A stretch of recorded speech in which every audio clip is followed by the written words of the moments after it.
Hey y'all, it's Jacqueline at Pixie Dust PhD. Recently, I called Disney Vacation Club Member Services and purchased some one-time use points. I'm going to show you what that looks like in my dashboard and also show you how you can manipulate those, basically change your reservation, modify things, even cancel. A handful of years ago, you really couldn't do this in the online interface. Is my understanding, you had to call into member services. Things have since been updated, but I do still see quite a lot of information about being able to utilize your one-time use points kind of on your own after purchase these days. So I thought I would go ahead and show you for yourself. That being said, I would never claim to be the 100% most knowledgeable, know-all, be-all, end-all expert in this space. So if you have any pro tips about one-time use points, definitely leave those in the comments down below for the community to see.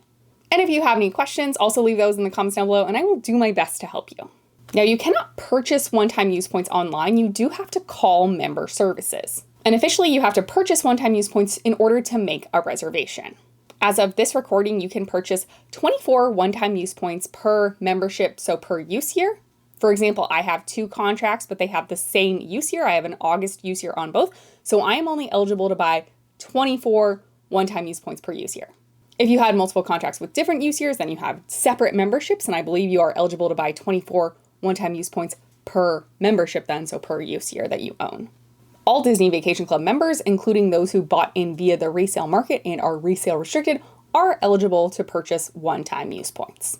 Additionally, I will note that I did purchase the Disney Vacation Club Membership Magic Beyond add-on extra. You do have to be a qualifying Disney Vacation Club member in order to purchase this. And for the calendar year of 2025, that was a $99 purchase, but it did mean that I got buy one, get one free one-time use points. So essentially I pay for 12 and then they give me 12. Meaning for a purchase of the full 24 one-time use points you are allowed to buy, you would only end up paying for 12. You pay for 12 and then they give you 12. In my case, again, I have an August use year. I called member services and purchased one single night at the Cabins at Fort Wilderness for a weekend in August. That was 24 points for one night. So this single reservation does cover all 24 points that I'm eligible to buy in a given use year. And because I had already purchased the Membership Magic Beyond add-on, then I paid for 12 and they gave me 12 extra points. When you call member services to buy one-time use points, again, you are making a reservation. So then at the end of that call, the reservation shows up in your dashboard like you would expect. And because I booked this in my 2025 use year, which runs from August of 2025 all the way through the end of July 2026, I can go ahead and keep this reservation and take it, or I can switch it up. If you want to change it, go ahead and, as per usual, click View or Modify Details.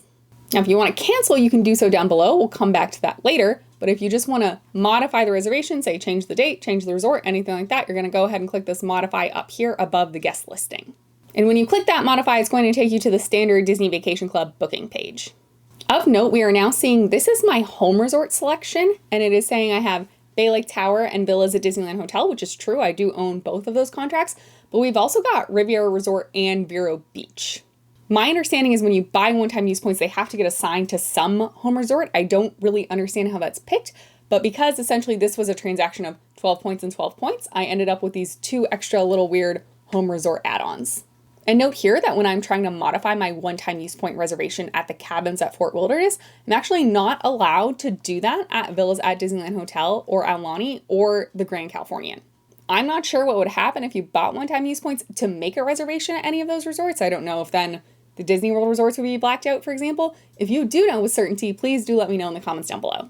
But I think most of my audience here is primarily booking at Disney World, so hopefully this isn't too big of a deal for you. But of course, do note that your use year restrictions essentially always apply to your bookings. So again, I booked this in August at the very start of my 2025 use year, which means I can go ahead and use these points throughout that use year. For illustrative purposes, let's go ahead and just look at something with availability. Here we've got Saratoga Springs. So we're gonna look at this standard room deluxe studio.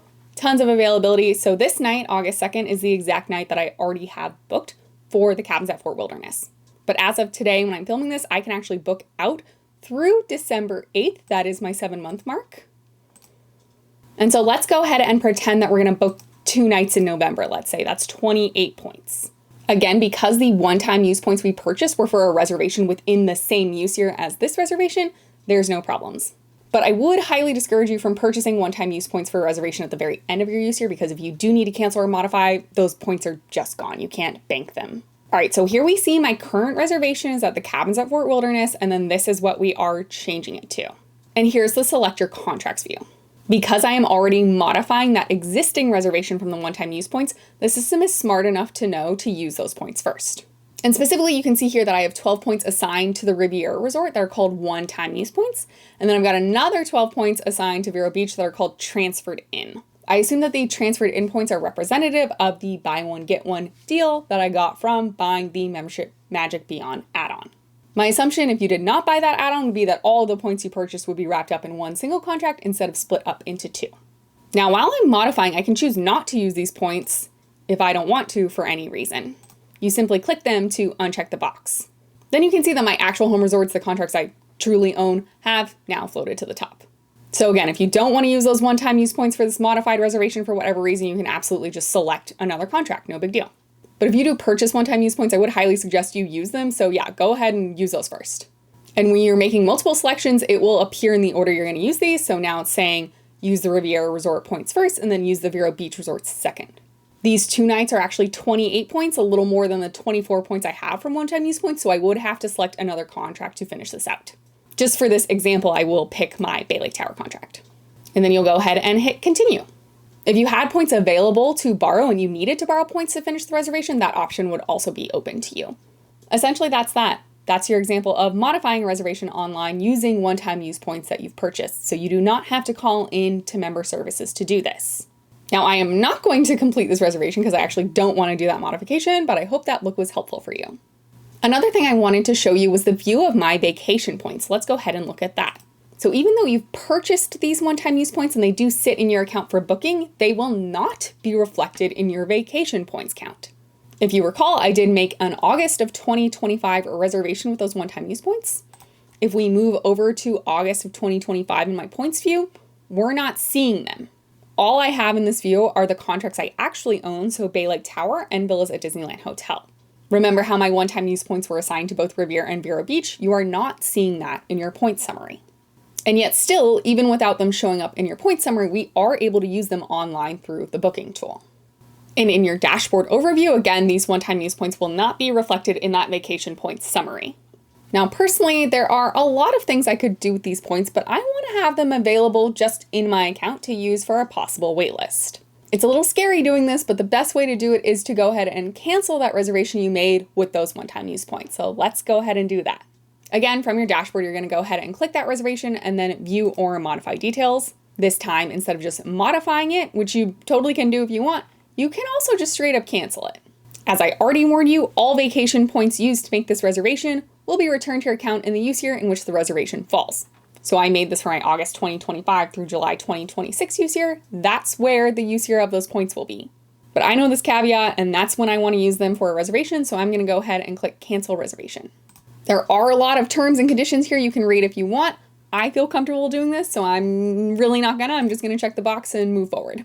Worth noting, reservations made with one-time use points do follow the same cancellation rules as any other Disney Vacation Club reservation. So if you are going to book a one-time use point reservation to then use those points for modifying or canceling for a waitlist or anything else, definitely still follow the cancellation policy and guidance. You want to cancel or modify that reservation far enough in advance to where you're not worrying about a holding account. And if you need a refresher on the cancellation policy or use year or any of these Disney Vacation Club specific terms I'm throwing around, I will leave links to videos in the description below. Check those out, it can be super helpful. In this case, we would be canceling this reservation 31 or more days prior to check-in, so we really don't have to worry about anything other than making sure we use them before the end of the use year that they were booked in. For transparency, I am filming this in May of 2025, so when I'm filming and when I booked with the one-time use points was in my August of 2024 to July of 2025 use year. But again, I booked the reservation, the actual stay, in my August of 2025 to July of 2026 use year. So that is when I have to use those points. Not now, not before August of this year of 2025, before August of 2026. And no matter how much I've logicked this through and I talked to the cast member on the phone and made sure this would be fine, I always do get a little nervous, but let's go ahead and cancel that reservation. All right, and here is the confirmation of the cancellation. No surprises here. And the bottom of this does have a very handy dandy new vacation point balance summary. So you can see here I've got available for use year 2025, 12 points from the Vero Beach transferred in and 12 points from the Riviera one-time use points. Now let's go ahead and go back to our DVC dashboard. So now you can see the trip is no longer reflected in my vacation plans. And just to prove the point, let's go ahead to manage vacation points. Here is our vacation points overview page. We'll click into my 2025 use year. And again, these are not reflected in this summary. So I do have these one-time use points available to me, but you will not see them on your vacation points page. Next, let's go ahead and try to book a new reservation. All right, I've randomly picked a couple days in October. You can see we've got some availability at the Polynesian. Let's go ahead and look at that. We could stay the night of October 20th. And so let's hit continue. This would be 22 points. Then for your requested reservation, in my case, it's only 22 points, but it could be hundreds for you possibly. It is then going to ask you to select your contracts. Now the contracts you actually own will show up first, but let's go ahead and scroll down. Here now you can see all 4 of my quote unquote contracts that show up, the real contracts I own, and then those from the one-time use points. And just like before, I can choose to use these first and second before I dip into my real points. You simply click these and they'll float to the top. Then as per usual, you would just continue on with your reservation.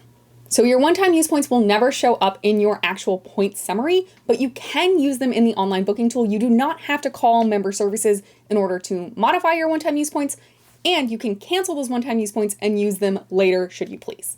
But again, I'm not going to complete this reservation. Let's go and look at one other example. So we'll go back to the booking page. Now we're looking at a notoriously booked resort. This is Beach Club. Let's go ahead and test out going onto the wait list. Again, it's currently May of 2025. Here we are looking at September, October, November. There is one single night in November that's available, but otherwise it's waitlist times. Let's go ahead and hit continue to waitlist. Now, admittedly, this is a lot cleaner and safer feeling if you're able to just book a reservation that's actually available rather than use the waitlist.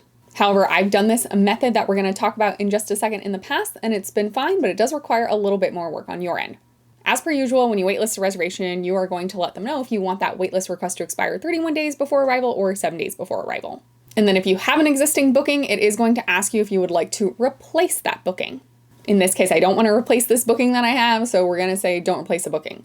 Now, when you authorize them to borrow vacation points, it will only be from contracts you actually own. So your one-time use points, even though you've canceled that reservation, will not show up here.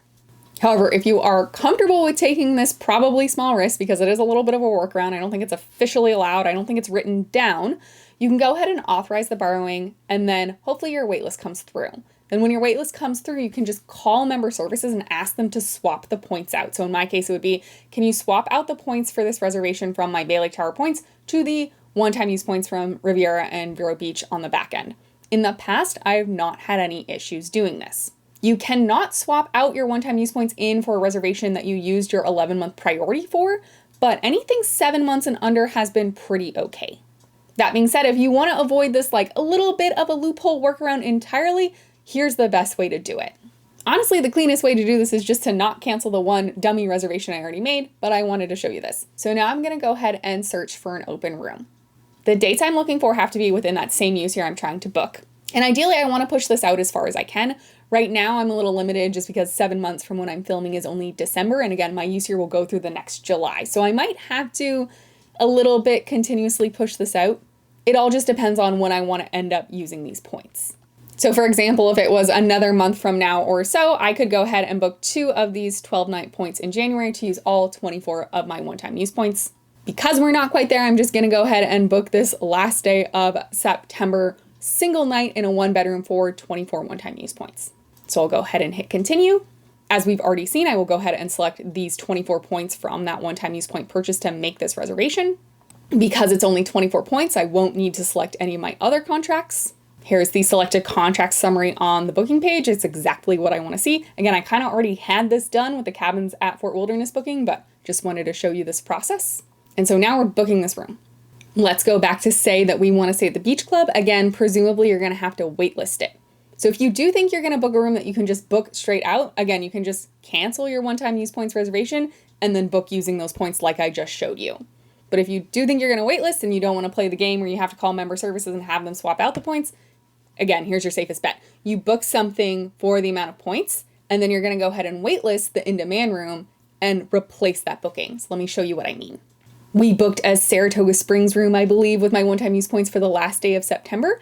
If you are going to use a waitlist for one-time use points, I would suggest that the reservation you're waitlisting is at least 31 days before that kind of dummy reservation you have. That way, if the waitlist doesn't come through, you can still push that reservation out and make another waitlist or cancel it and use the points for something else. Basically, just be mindful about the time frame for modification and cancellation. The policy, again, does apply even to one-time use points. So let's say I wanted to stay at the beach club in August. It's fully booked out. I've got these 2 nights selected. We'll hit continue to waitlist. And then here, if you recall this replace an existing booking section, this is now where you would say, yes, replace this dummy booking I made at Saratoga Springs. In this case, that's only 24 points, and the reservation I've asked for is more than that, so I would also authorize borrowing. But that's basically how you kind of, I don't want to say game the system because I don't think it's expressly not allowed, but that's how you go ahead and buy one-time use points, make a reservation, and then you've got all use year to use those. So there was your overview of one-time use points in action.